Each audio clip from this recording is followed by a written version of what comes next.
CBC News has obtained documents detailing alleged incidents of racism and sexism in the RCMP ranks in British Columbia. 3 members of the force in Coquitlam are facing dismissal over a private online discussion group dating back to 2021. Jason Proctor has the details.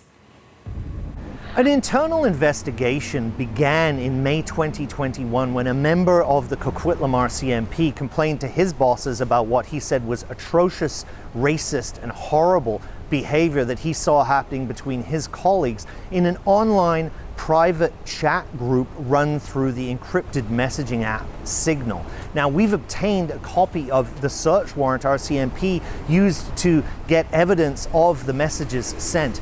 It alleges that the officer who made the complaint said that the other members of this group had joked about tasering unarmed black people, that at one point an officer called a sexual assault investigation stupid, and that other members joked about the person who made the complaint, that they belittled Indigenous people, and that they also at certain points had made fun of domestic assault victims. The RCMP also, as part of this investigation, reviewed thousands of messages the men sent to each other through the RCMP's own internal messaging app.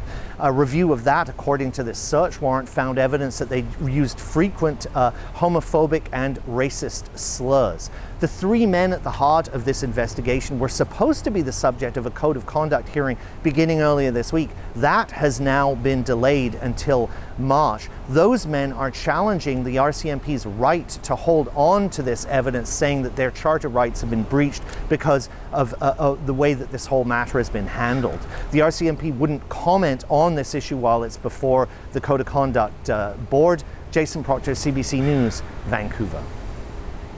For more on this, we are joined by Temitope Oriola. He is a criminology professor at the University of Alberta with an expertise on police reform, and we reached him tonight in Edmonton. Thank you so much for making time for us today.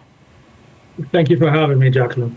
So what went through your mind when you heard about what this search warrant contained and these alleged text messages in this private group? What went through your mind? Well, as terrible as it sounds, this is merely a slice of the reality of police culture. Its inherent hyper-masculinist orientation and the kind of socializing that goes on there.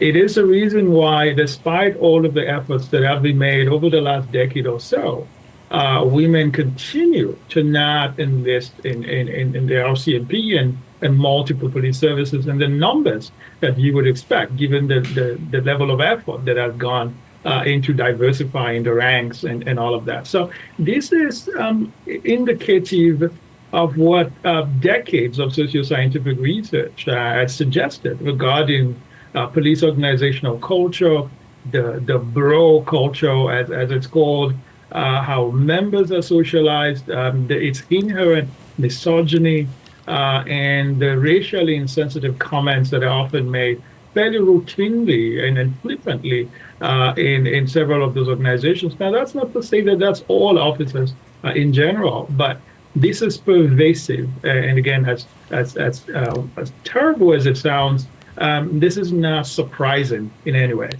That environment that you described, what have you uncovered in your research to point to what's at the heart of it, what's causing it?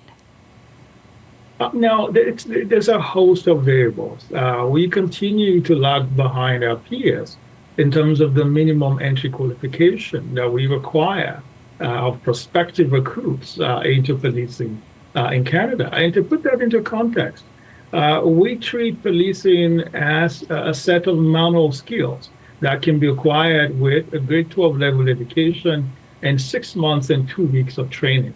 By contrast, here in Alberta, it would take you 18 months to qualify to be a barber, to have a barber certificate and cut people's hair.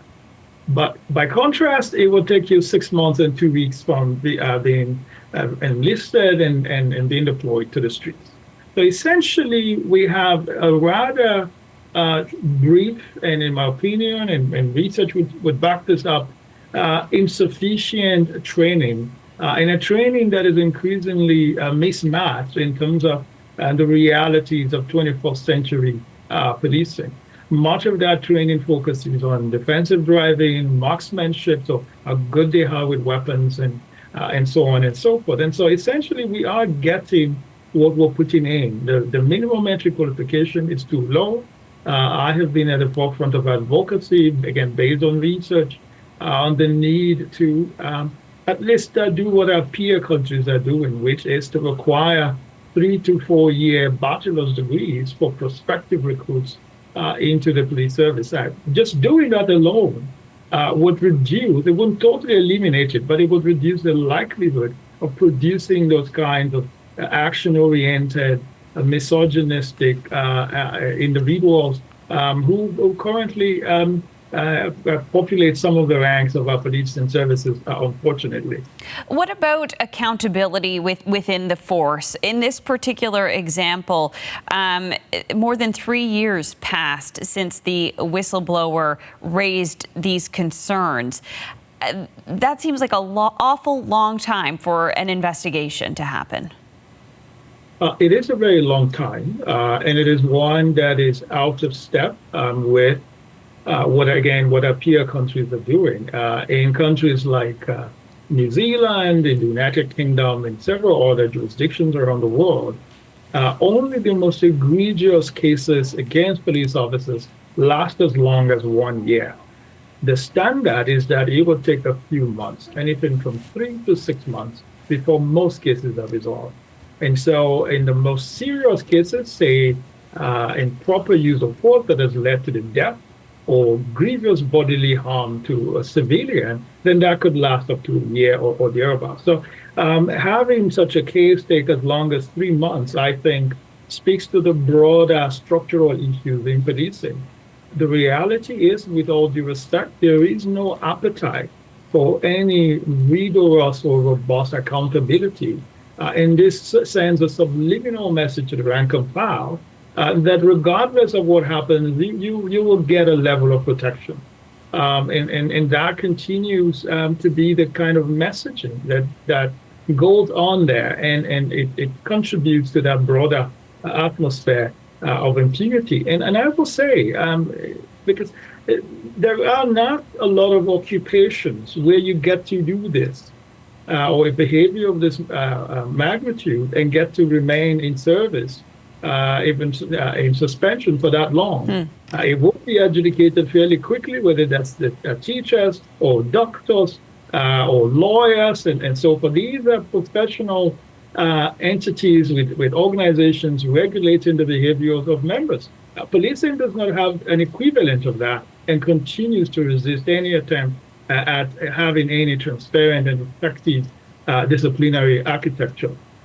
Okay, well, renewed spotlight being put on the issue with this latest search warrant and the details from that. Temitope, we'll have to leave it there, but thank you very much for joining us. Thanks for having me. That's Temitope Oriola. He's a criminology professor at the University of Alberta.